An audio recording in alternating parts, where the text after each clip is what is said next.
Née le 22 mars à Nanterre, la contestation étudiante gagne le quartier latin à Paris.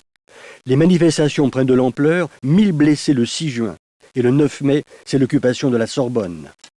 Bientôt, tout le centre de Paris est en effervescence. Les événements sont largement diffusés par la radio et la télévision.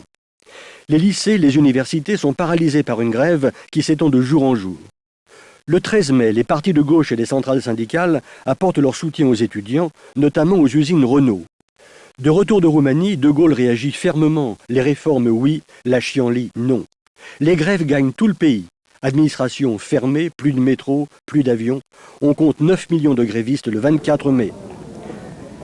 Des discussions gouvernement-syndicats sont engagées à Grenelle le 25 mai. Les grévistes repoussent les propositions et des manifestations de plus en plus violentes se poursuivent.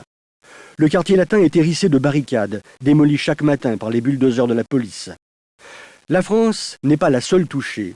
Le mouvement va gagner peu à peu toute l'Europe. Daniel Cohn-Bendit, interdit de territoire français, cherche à revenir, mais il est refoulé. I'm a socialist, I'm revolutionary, I want to change the society. Vous êtes tous concernés, vous êtes tous concernés. Les slogans fusent, nous sommes tous des juifs allemands et bien d'autres. Les étudiants se trouvent des modèles parmi les figures emblématiques des grands mouvements libertaires. Ils se réclament de révolutionnaires comme Mao Tse-tung ou de pacifistes comme Martin Luther King. Les chefs de formation contestataires s'expriment et sont applaudis comme Alain Krivine au stade de Charletti. Prise de vitesse par la rue, la gauche s'organise.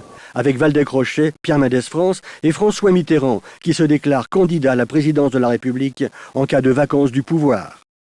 La CGT, les partis de gauche, la rue, réclament un gouvernement populaire.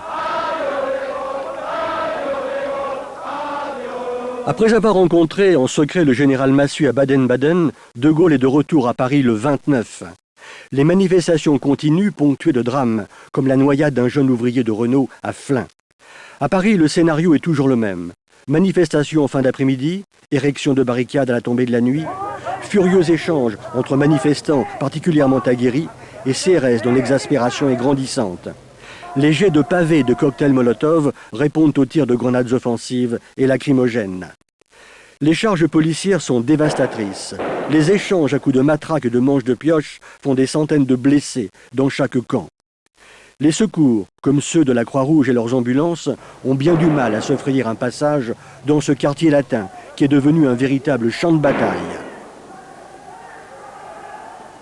Les arrestations se multiplient. La majorité des jeunes embarqués dans les cars sont relâchés au petit matin. Très peu seront poursuivis pour rébellion, voies de fait, destruction de biens publics, incendie de voitures.